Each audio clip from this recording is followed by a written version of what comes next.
Hello, hello. I see why Jon Stewart always plays with his pen. This is Jon Stewart. You need something to do. Know what I'm talking about? Okay. Anyway, welcome to Live at Loupe. What's up? We're here to design the revolutionary machines of the future. Around me, I have Mr. Carl Robrock, I'm back. breakout star, the most charismatic person at Loupe. So thanks. Good thing that he's back on camera now that he knows how to kite surf. Nathan, welcome. Hello. Concept engineer Nathan, and of course Jonathan, who you all know and love. And I'm David Nichols. I am here to play the customer and also have opinions and run the show here. So we have an agenda. We're going to get right into it. Let's talk first about what Season 1 at Live at Loupe is really about. Season 1 of Live at Loupe has been about making a revolutionary new case packing machine using Acapause track hardware from B&R Industrial Automation and also robotics from ABB Robotics. We're very excited about both kinds of technologies, and we felt, hey, what better way to show that and teach people or inspire people than to talk about how it would be used in a real machine. So we are almost done with the first season. We're about to be wrapping it up. We're about to be doing our pitch meeting. So today we're coming together to review what do we need before the pitch is ready, what do we need to do before the last couple days before we are going to have a final presentation of the new concept. So these guys have been hard at work. Carl and I are seeing this for the first time, and we'll certainly be very opinionated, so you can watch the sparks and the fireworks fly as we get into it. So no more intro needed. Nathan, I hear we have some new CAD and some developments, some interesting things that we unlocked. Look what happens when you work on cool stuff. It looks like we've got you shared, and is that looking good over there, Allison, on the screen? Yes, it is. Cool. All right.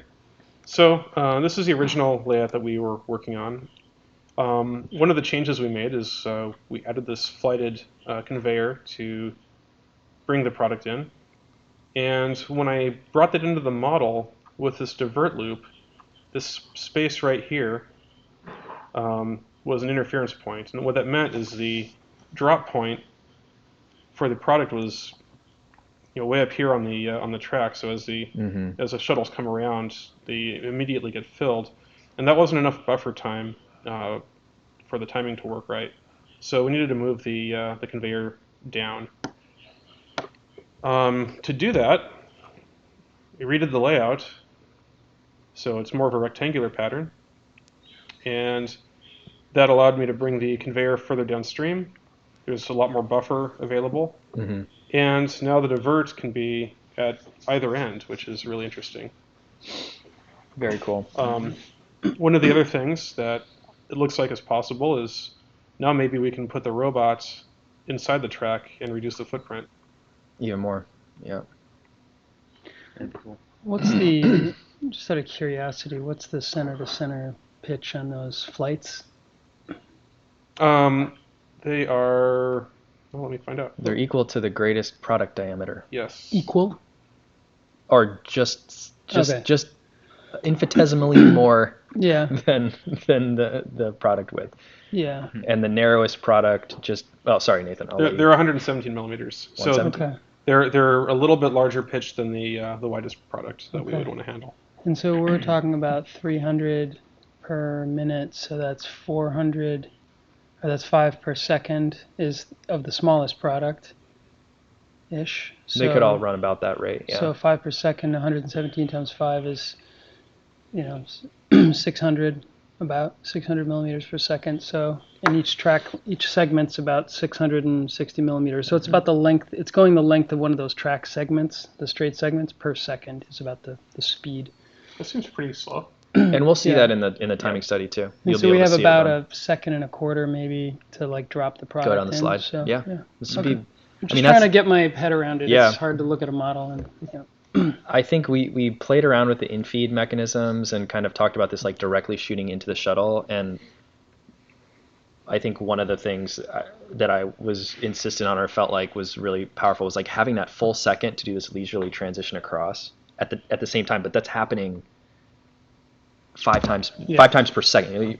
All those transfers are happening in parallel, which I think is one of the really cool things about the shuttle architecture and the infeed mechanism. So that's why we ended up stuck with that. And this is cool because it gives us more, like the entire usable length of the approximately straight segment of this rectangle So we have lots of time to drop, which is Well, yeah, and we also need, a lot of times that space for the shuttles to be able to whip around and get out of the way of the picking area too. So it's good to free up that real estate. Yeah. And it's a bit longer, but I like that we would be able to get the robot tucked in there. I think that would make up for it in footprint, and I really like where this ended up. I mean, this is, I think, just talking about new machine concept. This is why you come in with some sketch, and if you go back and look at the first ones we did, it looks really different from this, but like really thinking through it. And again, this is just concept stuff, but I already feel like much better, stronger about this design. And if we hadn't gone through this design and evaluation process, we wouldn't have ended up with such a tight solution to this. This is, I think, really speaks to the process really well. Let me see. Okay. And so diverting, we'd have plenty of time. We'd have that whole, turn around the bend after loading to decide if we wanted to divert it. And we could also take shuttles out of circulation, as we talked about in previous meetings. Yeah, I mean, you have up until, about here where my mouse is to make that decision whether to divert it or not. Yeah, yeah. That's we haven't talked about sensing. We have some inclination of maybe it'll be a vision system, but okay. Vision or yeah, and we don't probably know. A combination of things, but until we test, we don't really know what it's going to look like in terms of drop placement success rate and yeah. Every time we've built a prototype of something, it worked way better than we were worried about. Okay. And so there's something interesting about the future that we should talk about. How can we convince ourselves that this is solid?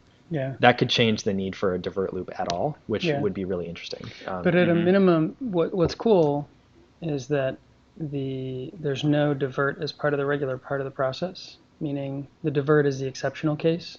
So it fatigues the rollers less and all that kind of stuff. So yeah, cool.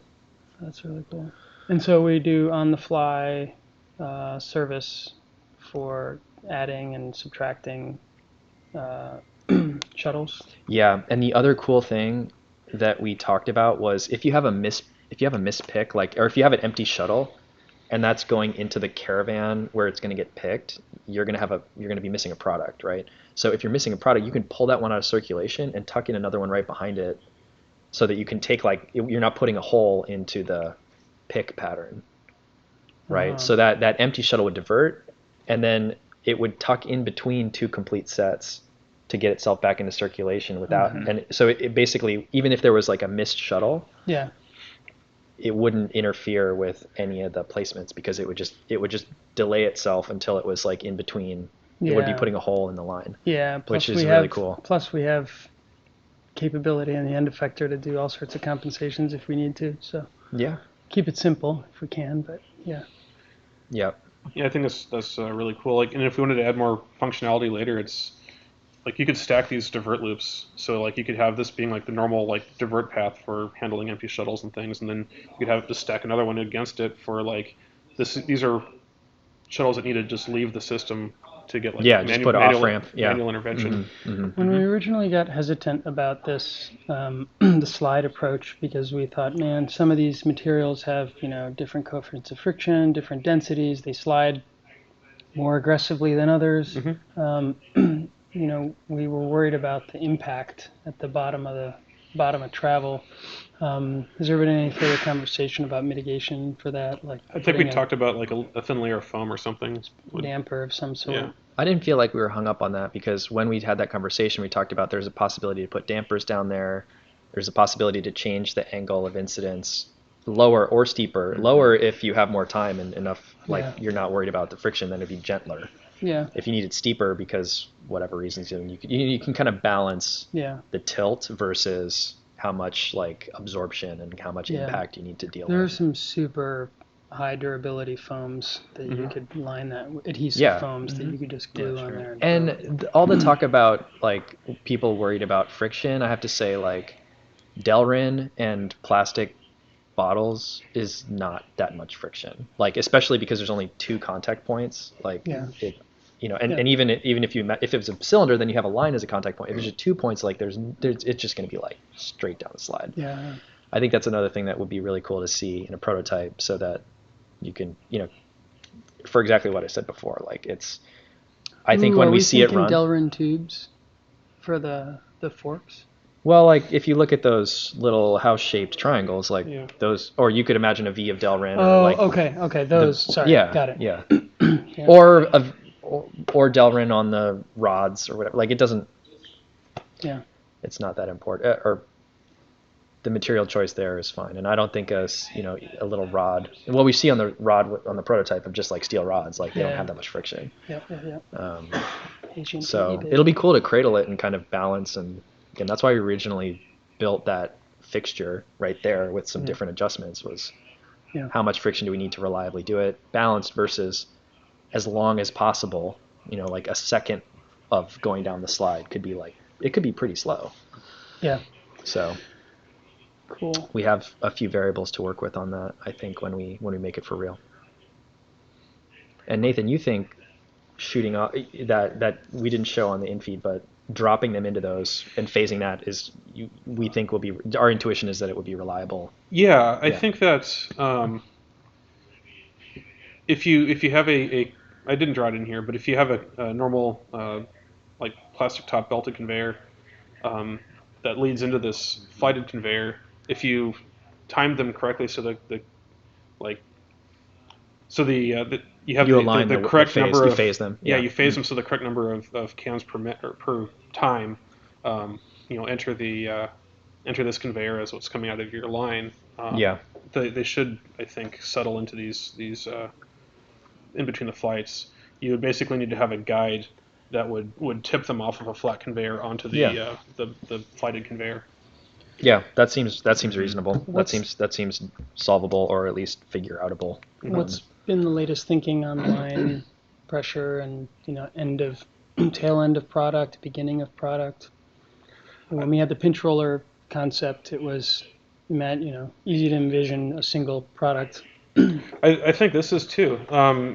If you just have one ending up on the conveyor, or even if if the line's running really slow and they're spaced out, you should be able to detect where the product is on the flights, and then bring a shuttle in appropriately underneath the product, and then just skip the empty spaces. So there is an organized ramp up and ramp down, but that will need to get figured out. But we don't have to put a shuttle under every flight. If there's no product, don't put a shuttle there. Oh, right? Totally. But I can imagine the gear into an individual product, but products coming in on a horizontal conveyor, right? Mm-hmm. That horizontal conveyor then gets twisted with and we have another conveyor as the backer, is another conveyor that twists with it. So both the product something like that. Yeah. Got it. Two different ones, yeah. So the product is not rolling. It doesn't have any friction. It's just literally moving along, and then tipping into the V. Yeah. It tips and falls into the V. Yeah. Okay. And then whatever kind of guidance. Okay. Got it. Yep. Easy. Cool. So we're at 15 minutes. I think we should get to the pitch deck. Nathan, do you have anything to add before we move on? No, I think that's it. Okay, cool. And Jonathan, do you have any thoughts on timing? Any? Yeah, I did some timing studies last night, and there's no real change. Okay. So idle time still saturated, throughput still the same. So good. Yeah. Okay. Cool. Plus. So what we're going to do next is, when we do a new machine concept, we do a discovery meeting where we have a lot of conversations about what are we trying to accomplish here. We go away and we work on it, like you've been watching. If you've been watching our live streams, this is us figuring it out as we go. And then the end of the process is a pitch meeting, which is, here's the machine of the future. Here's why we're doing this. Here's the solution. And here's some interesting highlights about the technology. Internally we call it a pitch deck. I guess I'm saying it outwardly now, but Jonathan has drafted that for us for this concept, and we're going to be trying to present that and finish that in the next day or two, and then we're going to be recording that as a separate thing that we'll be sharing with everybody. Of here's the machine, here's the final story. So you've been seeing behind the scenes, you've been seeing us come up with it. What we're going to watch, what we're going to go through now is, what's the presentation, what are we explaining? Let's refine that so that it's super easy to understand and people get it right away. So Jonathan, take it away. What do you got? Thought that was an iPhone format for a second. It looked like vertical, didn't Yeah. it? That would be Oh, spooky. it did? Yeah, it's weird. some weird thing. So here's the deck. We got our nice shiny new templates from Kinesis. Shout out Thank to you, Kinesis. Yeah. Thank you, everyone. Looking clean. Thank you, Jeff. Off cam. um, yeah. So this is the last part in the process. This is new. Yeah. This is really cool. This timeline slide. We've got I guess the discovery meeting has a different square here, or different rectangle here highlighted. Those aren't individual discrete meetings. They can blend together, but that is the process. Yeah, exactly. Those are the states. Yep. Yeah. The state of this is an MC state machine. I like it. I like it. We don't use timers There's some. We're going back to There's inspiration again. If you've been watching the live streams, this Loupe team deep work and refinement is extremely messy. Yeah. It's shown as a nice little box there, but yeah, you've been watching it happen. So anyway, sorry, go ahead. Yep. As always, mission is revolution. So normally I would put a good little picture here. I'll find something good, maybe some generic sample products, or maybe some sort of decent explanation of the type of products that we want to put on there. I think just an illustration of that would be good, because this could I think just what we're trying to capture is that we're dealing with a wide variety of diameters and heights of cylindrical products, and a variety of case packing arrangements. And multi-in, multi-out. I don't think we need to illustrate all the combinatorics, but I think it's pretty, to anyone who knows packaging, they can envision how ugly it gets. So heights, diameters, case packing arrangements. Yeah, and I probably have something to add, sort of like in one of our second meeting, we had this meeting where we came back and said we forgot what the purpose of this is. Should we be building a rainbow packer? Like I have a few things that I'll help refine on this slide in particular about like what's the purpose of making this machine in the first place. And I can help on the words of that in the next day or two. But I like this. Yeah, all these other bullet points seem pretty reasonable. We have the one tool, adjustable. That's a big one. Yeah. Because the combinatorics thing, like if you have 3 different types of products, the changeover thing is not so bad. If you have 10 different types of products, 20, 40, it just starts getting impossible to do it with tool, hard tooling. So. Yeah, I wonder if I think maybe one time you mentioned something like tool changeover in seconds or minutes, as opposed to maybe something like that might be. That would be good to make it more practical, because then it has more of impact. It's like we're taking the product changeover time from 20 minutes, which I think is honestly kind of charitable. Like it takes more than 20 minutes to change out all those screws and adjust the machine and all that. Like it's probably at least 30. Yeah. And I think this kind of machine could change over. You can imagine in 5 seconds.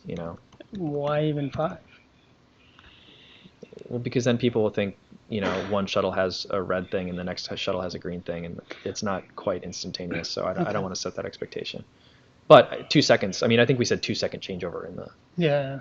Or 5. I mean, the case packing side is, needs more changeover than the infeed, right? Probably, yeah, maybe. But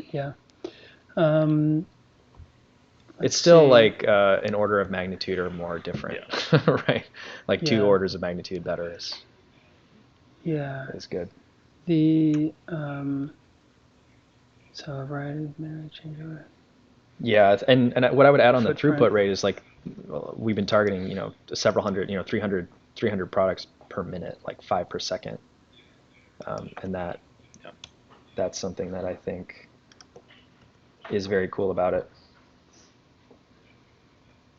And reducing the machine footprint, my gut feel on just looking at similar installations is that it would take up about a third of the space of the equivalent function of several machines, roughly of timing screws, and then the case, like it might even be like 25 to 30% of the space. And so that'd be kind of like a ballpark to quantify it. And we could put a square footage behind that or something like that. Just 3x. whatever, 3x. That's good. And what did you say about rainbow packing? That's not a. I was just saying that's not what we're doing, Yeah. so we don't Yeah. need that in here. I mean, it's really easy to envision how the system would scale to do rainbow packing. Because you just add another. I don't want to muddy the infeed in waters with that parallel. on this So, deck, but Yep. more of like maybe a verbal comment in the deck or presentation or something. Like you could imagine extending it in these ways. Season that's gonna Yeah. be season 3. Yeah, season 3. Yeah. Yeah, right. Rainbow packs. Yeah. Cool. Are we good here? Yep. Okay. Yeah, that's a good. Why? So do you like? Yeah. So I noticed in the template, there's like the main header, and then there's like a subheader, and I've been using these little subheadings just to kind of lead into it. Yeah. How do you guys feel about that? Do you have an opinion? Because I've been trying to make it a little bit more conversational. Like they Kinesis added why do anything, and I like that. It's like why even do this? That's what I always try to ask myself. Mm-hmm. And then we want to do this. Yeah. Allows us. Yeah, I care? get. You're basically saying complete the sentence. We want to. Sure. Because if you're answering the question why do anything, the natural way to answer that would be like because this sucks. This sucks. And this sucks. Oh well, maybe if you're a little on the negative side, that's what it would sound like. Because you're in so much pain. What would be Because the we could- opportunity yeah, description of that problem? There you go. Well, so anyway, you could twist it in any direction you want. So this is phrased as the answer to we want to Yeah. blank.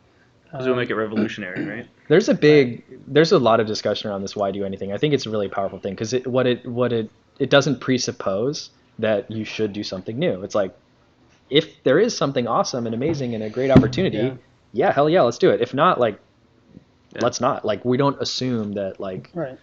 And I think that's kind of it's subtle, but it really takes away kind of the pushiness of it. You're like, if it makes sense, let's do something. Yeah. It's not like I don't know, needy or convincing-y. It's not trying to make anyway. Yeah. Yeah. I mean, it's because there's an opportunity, right? There's an opportunity to have like a machine that's a third of the size that takes almost no changeover time that can accommodate like a broader variety than you can currently accommodate. I want to buy that machine. Yeah, but is there any cost of throughput? No, we're hitting throughput targets. And we could probably make the throughput a lot higher. I think that wasn't necessarily the motivation of this, where it's like, yeah, and all like there's probably some subtle changes we can make to this that would double the throughput of the machine. Like it's there's a lot of we have not even certainly come close to like thinking about what's the headroom on like how fast this thing could go. Yeah. Oh, yeah. So that's worth it's worth thinking about wordsmithing it, but those are the salient points. Yeah. That's why. Yeah. And you said it perfectly in one sentence, which yeah. In fact, I'm going to move this maybe down, right? I feel like the high throughput rates, like we're not doing anything higher than you can already do. So, but they're still high. Like they're that's still why high. I think Yeah. it's important to say high because there are case packers that are slow. Okay, sure. Yeah. And but this is not one of those. Okay. Yeah. It's almost like in parentheses, by the way, still at high, throughput Right. rates. Yeah. I'll figure out a way to make it seem like like a by the way. Okay. Cool. Moving on. Yeah, great model, Nathan. This looks really good. Oh, that looks really cool with it going over the black. That looks really. Yeah, I like that was all a lot. me. That was Transparent background. Transparency, Yeah. yep. Thanks, Ping. So good. It's all about the alpha channel. So here I just say what it is, a concept. Like now we're able This to is do all the these what? things. Yeah, this is the what, right? Exactly. Yeah. This is the And- solution. And basically, I just tried to have an answer to every single one of these bullet points.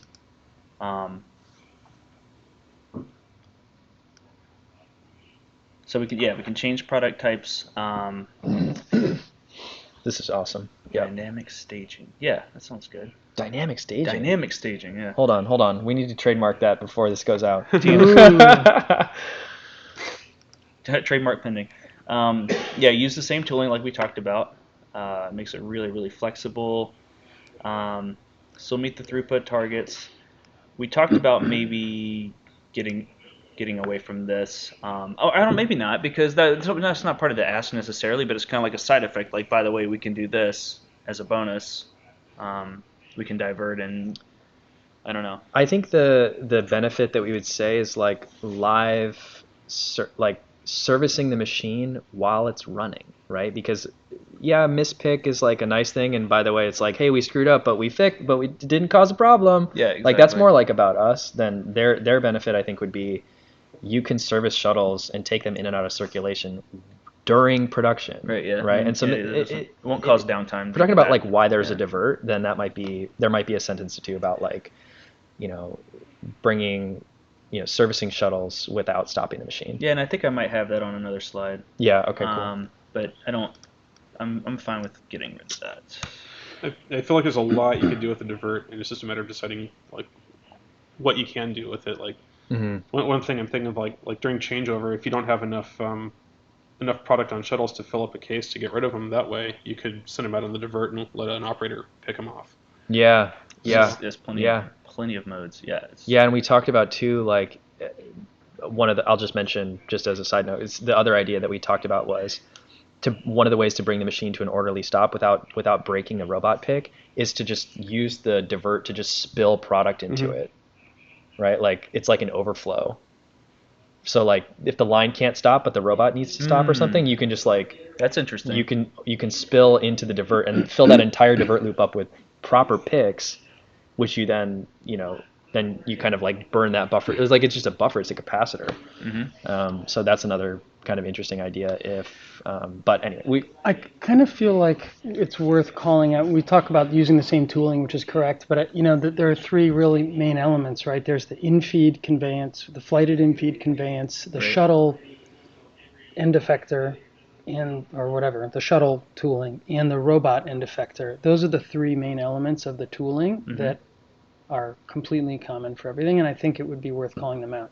Yeah, maybe we should let you get through your deck because I feel like that would be like, fair enough. Here's how we accomplish no tool no. Yeah. Yeah. Anyway, just basically have a separate side just dedicated to like those tooling. Maybe. I mean, we're already at 10:27, so. All right. And I think we're at slide 5 of 15. Yeah. Okay. All right. Well, donuts. What? Yeah. What?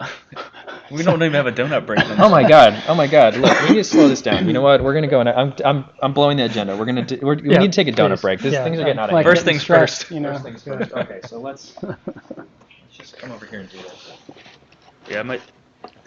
Blue Star is back in circulation. What's up, Katie? Okay, well, I'm not going to do this justice, so I'm going to do this more lovingly. I'm going to pick one. Carl, you want to hold one up here? Oh, bacon. Help me out. Hold on. Look at that. Alison, are you getting this camera too? Oh, I am. Okay. Hold on, let's see. This is my other favorite. This is the old-fashioned. Here's the one with the caramel drip. Raspberry buttermilk.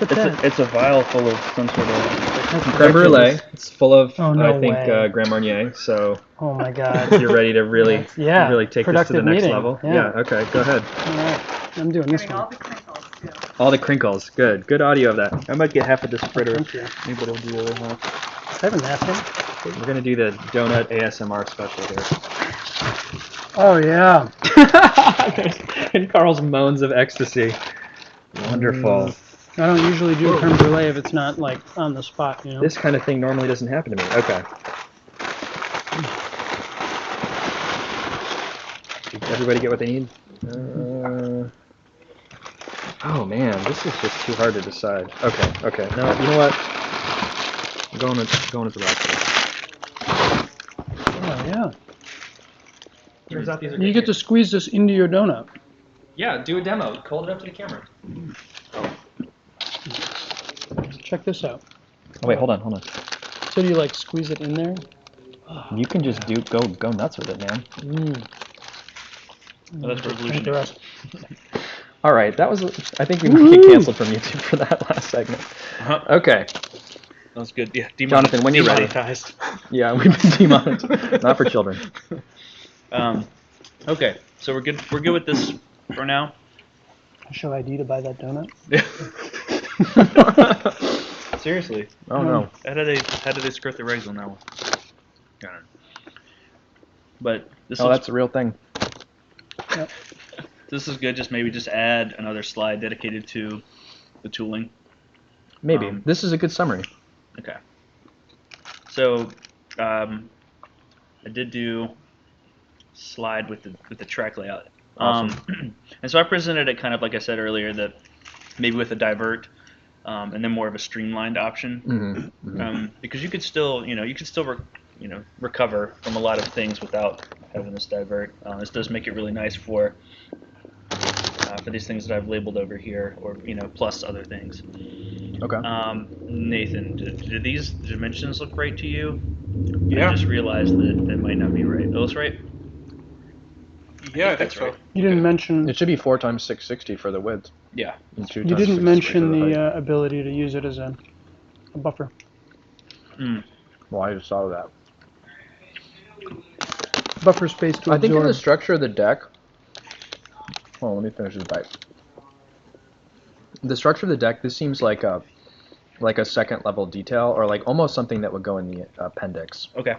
because we want to focus on, okay, what are 2 or 3 highlights of the technologies, of which are things. What would be 2 things that we would say about Akapaz track?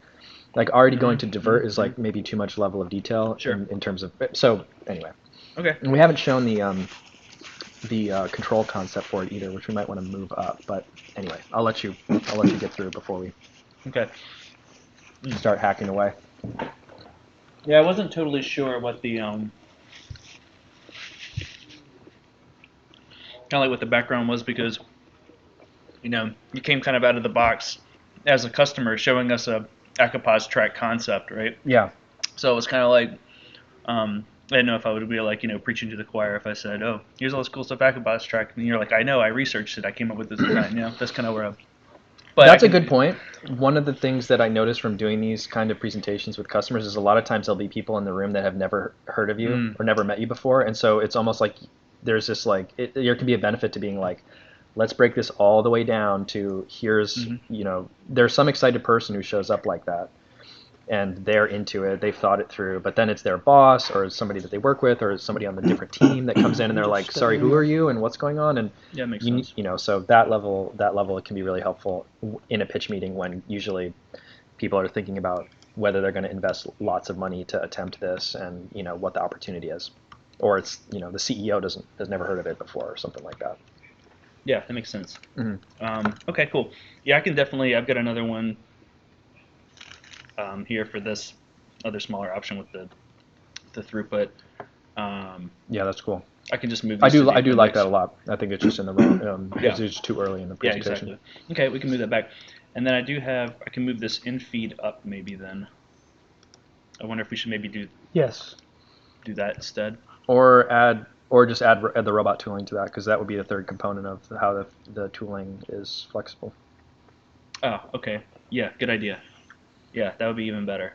And just basically make this all of the toolings right Yeah, here. Just kind of, the tooling, yeah, and you can see on there how it takes different things, and we have good graphics of the different poses of the robot. Yeah, that'll be good. That'll be nice. We don't have an illustration of the belts that feed into this system, so there'll be a little bit of. I don't know if we can come up with a cartoon Might be good to mock sketch. it. The feed to that feed. Yeah, just so I don't have to do this thing, Pictures work better than hand motions in my experience. I mean, I love, doing the Italian thing, but, Cool. Yeah, I think, so we're talking about putting a separate picture of the tooling cartoon. Yeah, add the tooling. The shuttle. Like the End effector. We could add the shuttle. There is a cool picture of the shuttle that has the different things on it as well. What I was saying to him a second ago was the robot. That thing. End of arm tooling. Are we talking about 3 different slides, one to cover each of those? No, or? I think we should have. I think it would work well as this is how we solve the no changeover in hard tooling. Yeah. This tooling is designed so it accepts any product. Yeah. And so that to me is more aligned with like the purpose of all these things. Like, okay, so we want one slide that covers all 3 of those things. That's what I would suggest. Okay, yeah, then we need the 4. whole slide. We can't have a bunch of words because we need real estate. So Yeah. just one slide that has Yeah, you're right. infeed, shuttle, standalone picture of the shuttle with the 3 different size boards in the bottom. We need a montage. And then the robot end effector. Mm-hmm. Okay. Yep. Cool. Yeah, all right, that'll be good. I'm just gonna make a note here.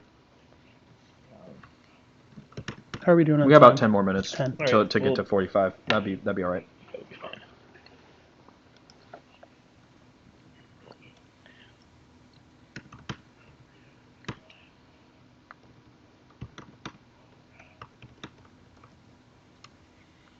Okay.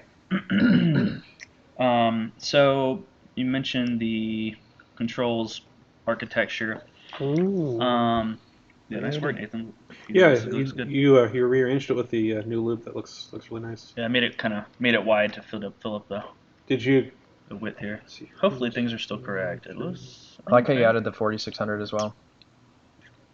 Oh yeah, that's right. I did do that. Do we need another power link drop? You're checking for ultra accuracy. Yeah. Just counting nodes, everybody. I am- Can you save that for the after show, please? Yeah. A couple thoughts on this. Spatially, those LVB gear motors, it would be interesting to put them towards the end of arm tooling. And what I also notice is that the power supplies have a very prominent feature in here, and no offense to power supply engineers, but power supplies are kind of boring and they're just gray boxes that put out DC. I mean, I'm sorry. I'm sorry to be that harsh, but Ouch. So that would be my pixel push, my like my the- pixel push suggestions for you. The most prominent thing in here is 5 power supplies. Do you know what's really cool about these power Oh supplies? boy, here it comes. We need more. These power supplies are great. They not only can output a variable voltage for whatever you're putting behind them, but they also have a 24-volt DC like constant voltage output to run all your logic and stuff. It is cool. It's really cool. I'm also excited about power supplies. Sorry, you're saying the the micros are going on the end effector, yes? That's where they are in the machine, yeah. Yeah. So it would the be cool motors. to show The them motors are represent on the that in the Yeah. control architecture as Yeah, well. and maybe think about bookshelving those or getting the drives a agree. little closer together. And then we plan the to micros. do a separate Yeah, on the STO micros. zone from here down, right? You could. That'd be cool. For Yeah. manual access. sure. So these guys need to stay alive for the divert, for these to go through, but from these 45s down, we can STO that. So somebody could have like a Lexan cover they lift, and then everything STOs That'd be rad. locally, and then you can. That would be cool. Yeah, STO half the loop. I think I might have forgotten to give you compliments at the beginning and at the end of that. I'm just sorry. Yeah, it looks good. Yeah, I think this is going to be. Oh, the sandwich. Sorry. Yes. 5 seconds later. Right. Yeah, so I think this looks good. Tighten up a couple of things here. Also, something is weird going on with my TT norms where it does this little. Ooh. Oh boy. Oh Yeah, boy. fix that. Fonts. Typefaces. Excuse me. Perfectly safe. Okay. Okay. And then I also kept in this bar graph slide, which I'm not sure if we want to go into this or not. You know what I'm talking about? Yeah. As long as it doesn't have totals on It it. doesn't have any dollars. It's just relatives. Let's check it out. Main loop, divert loop, relative cost components. So if you want to build a machine like this, come talk to us and sign NDAs, and we'll tell you how much stuff costs. Yeah. But you get a relative idea. There's a lot of dollars that go into the shuttle components, and the whole purpose of this exercise is to explain why that's worthwhile. Why is that a good idea versus doing something else? Well, you also notice is that it's one robot, and you brought this up earlier in Slack. Mhm. I'm open to multiple robots, but one nice thing about having one robot is that there's one robot. Mhm. You only buy one robot, you only program one robot, you only have to deal with service one robot. I think that's kind of cool because if you imagine 4 robots and you just put 4 of those bars up there, you've almost paid for the whole. You paid for like a good chunk of the track systems. True, yeah. Am I mean, right? there's. Am I right? I mean, the flip side of the equation is, I think people would say, well, if you have a robot down, then, you have other robots still in operating. But honestly, like any motor failure on any infeed could take out the whole thing anyway. So, Right, I would agree. It's And ABB robots sure are that's really a bad reliable, right, ABB? That's right. Okay, cool. Very robust. Okay, so that's pretty much the end with just a bomb at the end here.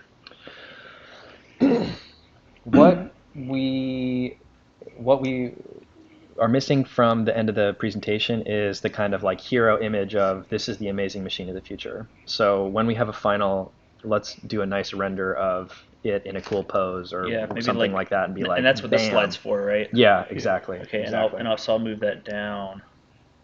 Yep. That's the kind of slam dunk at the end of like, oh, I have to have that. I have to build that. Let's do it.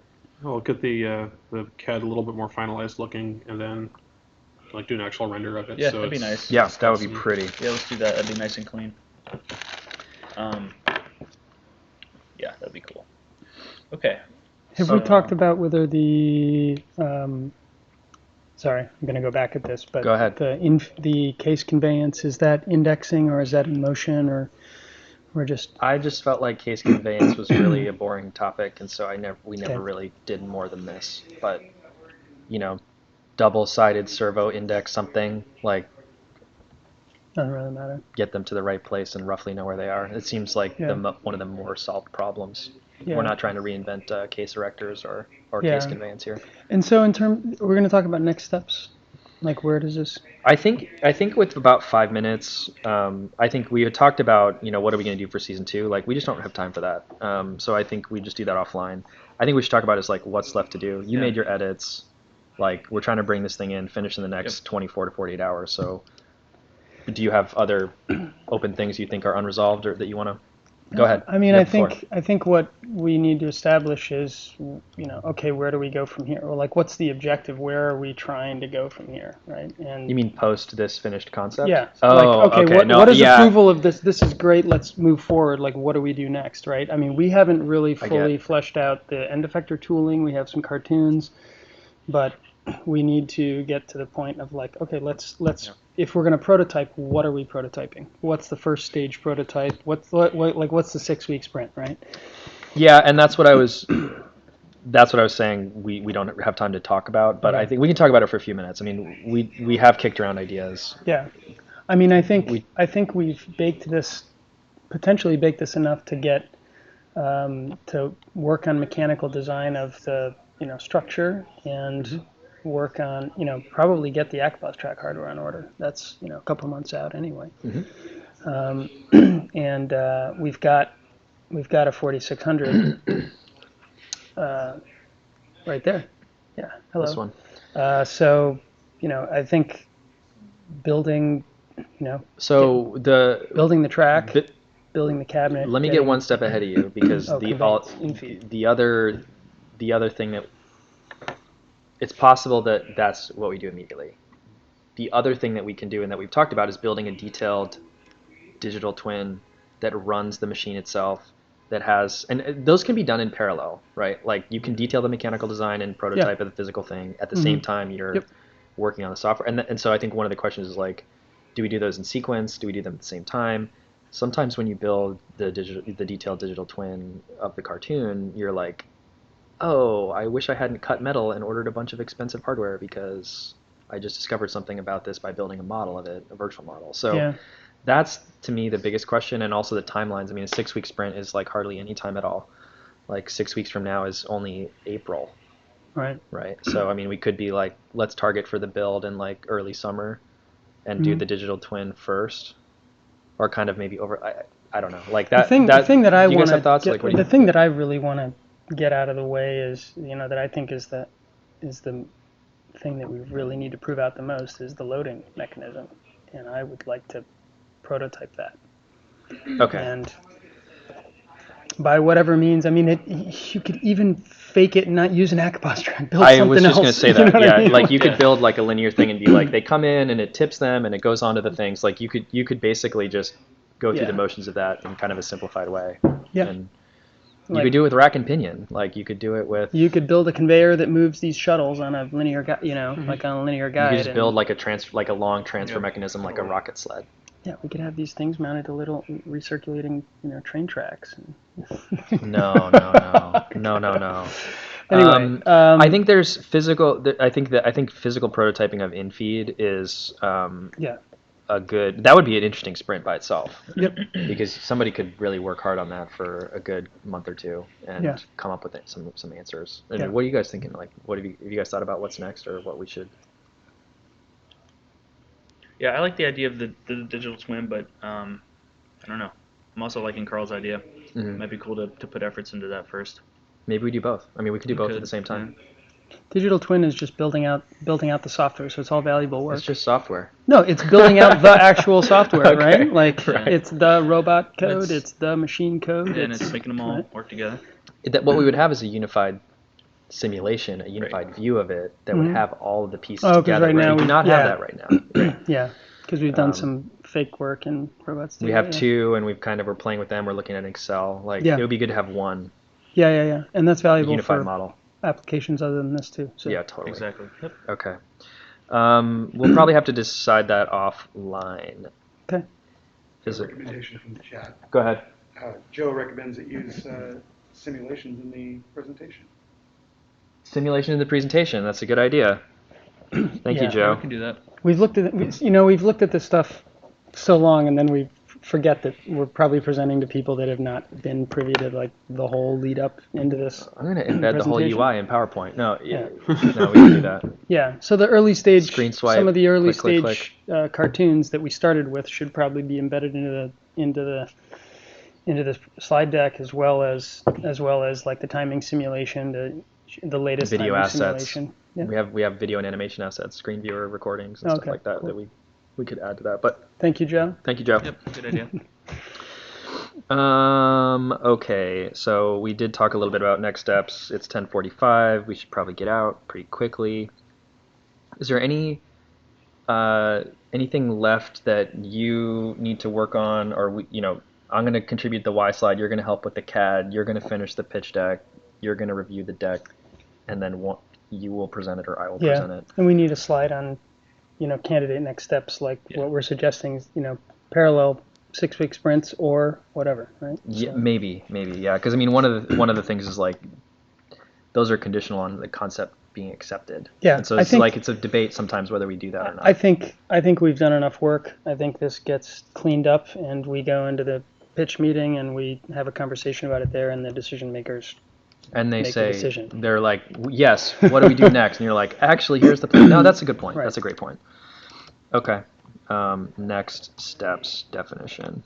Yep. And I mean, sometimes we've had options, or sometimes we put this is phase 1, phase 2, And phase that's 3. really the goal of the pitch meeting. Like the goal of the pitch meeting is to define the next steps, right? I would say the goal of the pitch meeting is to be clear that there should be a revolutionary machine, and it's makes sense what it is, and then subsequent to that. Okay. Fair enough. I mean, fair enough. yeah. Yep. Okay. All right. So, anybody have any last minute things before we get out? Wrap this up. Wow. Fly some drones around. Mm. Donuts and drones. All right. Thank you for joining us at Live at Loupe. This has been the last meeting for season 1. We've come all the way through this initial cartoon sketch, all the way up to this awesome machine of the future that we're going to be presenting in a pitch very soon. Thank you for seeing and looking at all the mess behind the scenes and looking at our creative process, so you can see we don't just show up with this amazing concept. It takes a lot of hard work and creativity and collaboration and arguing and. So that's what we're excited about doing. That's why we come to work every day. And hopefully you're all excited about this idea too. So stay tuned for our recap and our pitch meeting, which would be awesome. Carl will be wearing a nicer shirt, he tells me, for that because he's a professional. And join us next time and join us for season 2. Thanks a lot. We'll catch you next time. See ya. Bye. Thanks. Bye, everybody.